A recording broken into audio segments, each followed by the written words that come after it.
I wish I had another 60 years to do it because every day is a new day and I'm learning continually, which I think is the great thing about nephrology and other disciplines in medicine is the ability to acquire new knowledge on a continuing basis for a lifetime. Hello and welcome to the American Society of Nephrology podcast series Convergence, an historical assessment of kidney diseases, nephrology, and health policy in the United States. I am Andrew Cohen, Professor Emeritus of Medicine at the Warren Alpert Medical School at Brown University.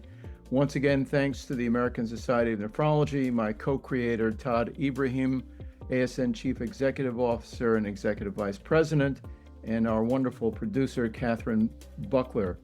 We are honored today to have Dr. Richard Glassock, Professor Emeritus of the David Geffen UCLA School of Medicine, past president of the ASN, and founding editor of NEFSAP, the Nephrology Assessment Program, and a host of other accomplishments. Despite his emeritus status, Dr. Glassock remains a very active member of the nephrology community, with a daily presence on the ASN Open Forum discussion group in which he contributes commentary on perplexing patient problems. He is known for his expertise on glomerular disorders, and his long professional life spans the arc of nephrology history. So we're here today, Richard, to discuss your life and experience with kidney disease, and particularly glomerular disease. So first, just tell us how you became a nephrologist. How did that all get started? Well, thanks, Andy, and thanks to the ASN for allowing me to participate in this highly interesting and intriguing venture. There was a bit of serendipity involved in my exposure to nephrology and my interest in the field. As a first-year resident at UCLA in the early 1960s, I encountered a patient with end-stage kidney disease who eventually underwent a kidney transplant, the first one that I know of on the West Coast. And I cared for this patient and became intrigued with the field of transplantation. And my boss, my department head, called Dr. John Merrill at the Brigham in Boston and got me a job as a first-year fellow starting in 1963. My first kidney biopsy was done in that summer of 1963, and from then on, I was hooked in the field of Tell us glomerular about disease. that. Tell us about that Well, biopsy. Can you remember what that biopsy was like? Tell us about that. well, it was a middle-aged lady who had developed acute kidney injury with eosinophilia due to diuretics. And she previously had a nephrotic syndrome, so we were very curious as to what was going on. And I was asked to do a kidney biopsy, my first, actually. I did it in the operating theater of the Brigham with an anesthesiologist present, using indigo ink to mark out the outlines of the kidney, which were copied from an intravenous pyelogram that she had, although that wasn't a very successful because she had AKI and didn't excrete the contrast material. But anyway, we made an outline of her kidney on her back with India ink, and then with a Vim Silverman needle, 14 gauge, and a guiding needle, I found out where the kidney was, saw the needle move with respiration, moved the needle inward into the kidney and got a very nice single specimen and sent it off to the pathologist. To my very great relief, she had no complications. We made a diagnosis of membranous nephropathy with superimposed drug-induced interstitial nephritis, treated her with steroids. She recovered, did very well, and that was when I got hooked on glomerular disease in the field of nephrology, the summer of 1963. That's quite a story, and although many features of it would be recognizable today, certainly for many of our listeners, certainly using an IVP as a means of imaging the kidney is not something that we're still doing these days. Right. And of course, the Vim Silverman needle has given way to a more slender version. So, Yes. what was the state of our understanding of kidney diseases when you started all this as a medical student, resident, and so forth? What was the way we approached kidney disease? And was the term Bright's disease still in use back then? Well, it was, Andy, it was pretty primitive. We still used at that time the Ellis classification of glomerular disease, and the textbooks of Volhard and Farr, written in the 1900s, were still used in the teaching of pathology in glomerular disease, and we had no real classification based on pathology, although the kidney biopsy, which was introduced in 1951, was becoming a much more frequent procedure. And within a matter of less than a decade, an entirely new classification of kidney disease based not on autopsy findings, but on kidney biopsy emerged and became applied to diagnosis and treatment of kidney disease beginning in the late 60s.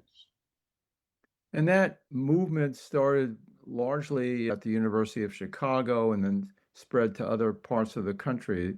Do you recall what elements of the classification system were applied then and to what extent they're still used now? Well, Dr. Robert Kark at Rush University and the University of Illinois in Chicago was the first American, well, actually, he was South African, but he practiced and taught in America of the use of biopsy in the prone position, not the sitting position, which was the original way biopsies were done. The initial interest was in lupus, and within a matter of a few years, a classification of lupus nephritis emerged from the biopsy studies of Kark and Merke and others. And then interest in the use of kidney biopsy for diagnosis and classification of kidney disease spread to other areas, like minimal change disease in children with nephrotic syndrome, acute post-streptococcal glomerulonephritis, also studied in Chicago by another group. And then as electron microscopy and immunofluorescence microscopy became more widely used, we learned additional features of glomerular disease, allowing new classifications to emerge. Special staining, particularly the methenamine silver stain by Jones from Syracuse, allowed membranous glomerulonephritis to be separated from other forms of chronic kidney disease. So there was a blossoming of new classifications of glomerular disease in the early 1960s and early 1970s. So, what you're describing is what amounted to the convergence of technology, and that is the kidney biopsy, the use of immunofluorescence and other staining techniques and electron microscopy, and clinical findings and pathologic findings Right. to determine a classification system, which was in the 1960s and 70s based on a pathologic patterns. To what extent have things evolved from that period of time? Oh, enormously, Andy. We've had entirely new diseases described at a steady clip, such as fibrillary glomerulonephritis, IgA nephropathy, C3G, C3 glomerulopathy, proliferative glomerulonephritis with monoclonal immunoglobulin deposits. There's been a steady stream of newly described entities or further exploration of already well understood and well described entities, such as membranous nephropathy. So I would say there's been pretty steady and actually quite remarkable progress over the last 50 years of glomerular disease. But I guess what I'm driving at is for much of that half century period of time, what we had was a system of classification, as you describe it, which was based on pathologic patterns and Right. appearances, and not what we commonly ascribe to an understanding of disease. Yeah. Using the paradigm of Koch's postulates, for example, the understanding of pathogenesis and reproducibility, that came much more recently. Is that not correct? No, and I'm glad you brought that up because there is a very distinct difference between a pattern of injury as found by a morphological investigation and a disease process. Right. Obviously, knowledge of a disease process can lead to an understanding of treatment, whereas pure application of pattern of injury classification doesn't have any intrinsic value of deciding on a mechanism of disease and a pathway towards treatment.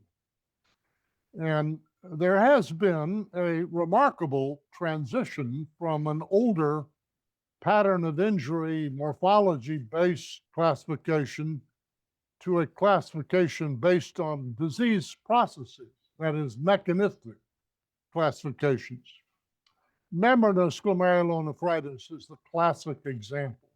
Yeah. So For before decades, you, but let me interrupt you for a yeah, minute and ask the question. So, if back in the latter part of the 20th century, we had an expanding use of categories for describing pathological patterns, our treatment during that period of time had not really advanced very much. I mean, we were still using glucocorticoids largely and to some extent immunosuppressant agents to approach many of these diseases without really understanding the mechanisms. It was only more recently that we began to peel back the layers of the onion and start to look at mechanistic processes as you describe them. So tell us about that. You were about to talk about membranous nephropathy, and I think that was one yeah. big breakthrough from David Salant and his colleagues at Boston University. Well, the catalyst for all of the things that you're talking about was the marriage of pathology and immunology, which occurred in the mid 1960s in La Jolla, in Boston, in upstate New York, and to some extent in Europe. This was a convergence of the pathology pattern of injury approach and a mechanistic approach based on immunopathogenesis. And that flowered enormously during that period of time and led to a more rational approach to treatment. And as that has continued to evolve through, I think, largely through better methods of analysis of tissue and a serological investigation, we now have a whole panoply of therapies that are based on the underlying mechanism. Quite a change. Membranous nephropathy was first delineated from other forms of glomerular disease in 1958 by David Jones using a special stain. It stayed as a pattern of injury until 2009, when the mechanism of disease was discovered by Beck and Salant in Boston, the anti-PLA2R antibody mechanism. After that, the interest in the disease was greatly expanded. Direct approaches to modulating a modulation of the antibody response were developed, and we can now even cure membranous nephropathy with immunomodulating therapy. This is a beautiful sequence of a transition from pure morphology to mechanism to specific treatment. And that raises the question with regard to membranous nephropathy and certainly some of the other conditions, for example, ANCA-associated glomerular diseases, whether or not kidney biopsy will continue to be a necessary tool in the diagnosis of kidney diseases, inflammatory kidney diseases. What's your thought about Yeah, great question. And I think there remains a great future for kidney biopsy, but not necessarily in the standard way. We are going to examine kidney biopsies for molecular pathways of glomerular and renal injury using modern sophisticated techniques such as single cell transcriptomics. We used H&E, PAS, silvermethenamine, immunofluorescence, and electron microscopy for 5 decades. Well, now we're moving into the molecular era.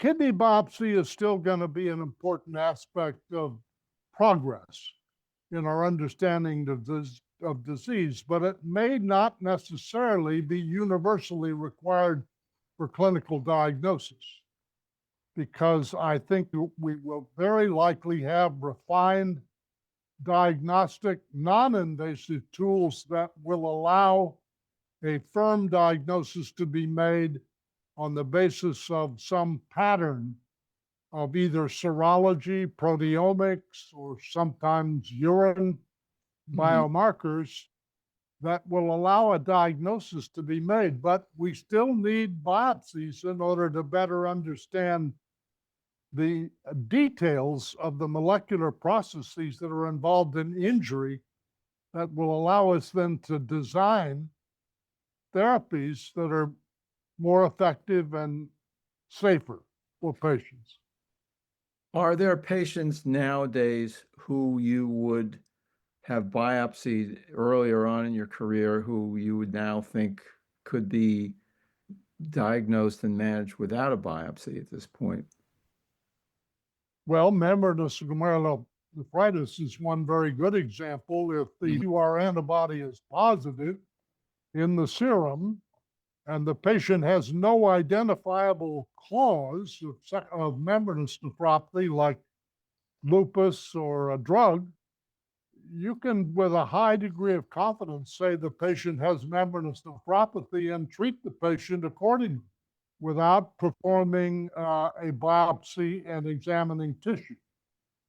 I Right. suspect that we will be in a position to do similar approaches in other diseases, like minimal change disease in children. Well, we don't biopsy them often Now, anyway right, because we have good treatments.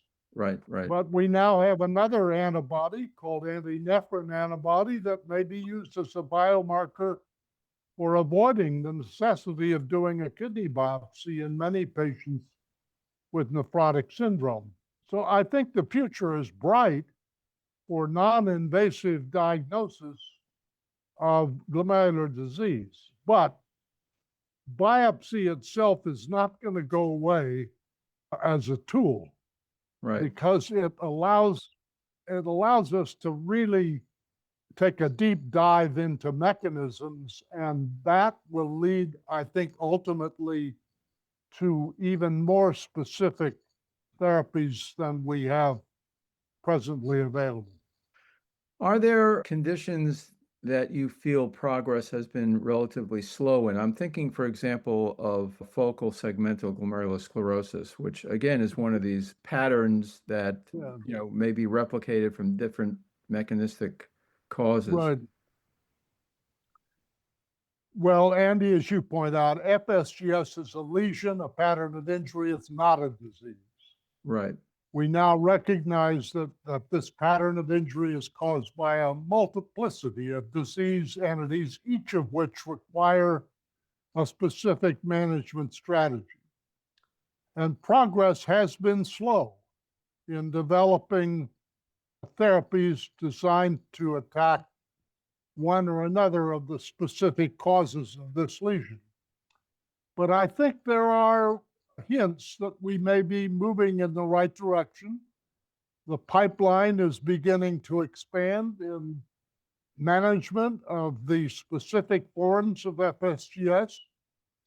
We now know that genetic causes underlie a very high fraction of this lesion, and it's possible in the near, not too distant future that genetic manipulation may be offered as a potential treatment for some of these patients, particularly monogenic forms of FSP. Mm-hmm. Thinking about the CRISPR technology is now being used in sickle cell disease, in thalassemia, and rare causes of blindness. Why not use it for treatment of genetic disease? I think the field is wide open for discovery. So, just stepping away from specific diagnoses, the nephrology community has been sometimes criticized for being relatively slow to develop treatments for these conditions. And if you compare the number of clinical trials that are undergone for kidney diseases in general versus, say, other specialties like cardiology or oncology, for example, over the past few decades, we've been much lower than our colleagues in these other fields. Do you have any sense of why that is and whether there are things happening now that might address this problem? And I guess one of the corollaries of that is, glomerular diseases or disorders are not that common. If you compare it to coronary disease, for example, it's a very small percentage of patients. Are there problems in terms of developing collaborative networks for the treatment of these diseases? Should we have more of them? What's your feeling about this? Well, I think, Andy, a criticism of nephrology might have been justified a decade ago for the slow pace of developing clinical trials. That's no longer the case. I think we now have multiple collaborative groups established. We have centers of excellence in glomerular disease around the world that are embarking on major clinical trials on a daily basis. We now have drugs approved for at least some glomerular diseases that had none 5 years ago. IgA nephropathy now has multiple drugs Right. approved for use by the FDA. And last month, in April, the first drug for a pattern of injury, FSGS, was approved by the FDA. And I think there are others in the pipeline that are likely to emerge for FDA approval in the next few years. So I think the pace of discovery, testing, and translation into real clinical practice has accelerated greatly in the past decade or even less. And I'm very optimistic about the future. Now, of course, integrating these new discoveries into actual practice may be challenging because these drugs are not cheap and their availability is always restricted in some sense to the broader global problem of kidney disease. And for the future, we need to find ways to make these discoveries available to the patients suffering from these rare diseases. Yes, you're right. Many of the glomerular diseases are rare compared to cancer and cardiopulmonary disease, but their impact on real patients is significant. Right. And obviously, many of these patients, unfortunately, will go on to end-stage kidney disease and require dialysis and transplantation. So we have a compelling reason to try to find cures, or at least the drugs that modify the course of the disease in a way that these patients will not develop end-stage kidney disease. And I think the future is bright. So, with that in mind, what would you advise people who are considering careers in nephrology? How would you advise them in terms of what they should be looking out for, or what kind of career path might be opening up, particularly in this modern era? Well, of course, Andy, I'm biased here. I began my career in transplantation and I worked extensively in dialysis many years ago. Of course, those are in many ways treatments of failures of prevention and management. I think the future interest in nephrology is going to be on prevention of disease and prevention of patients progressing to end-stage kidney disease, including diabetes, including glomerular diseases, and including hereditary forms of kidney disease. And I think if I were entering into the field today, I would again choose the pathway I took to look at the diseases that are causing the problem of end-stage kidney disease, dialysis, and transplantation. I'm not saying that a career in dialysis and transplantation is not one of great benefit to humanity and to the patients, but I think if you look at the long strategy trying to prevent a disease and manage its complications in a way that prevents the need for dialysis and transplantation is a very attractive field to enter. Right. So I think it looks like the opportunities for young nephrologists to establish a career in these areas are beginning to open up. And of course, the field now has a whole number of nuanced therapies that might be offered to these patients.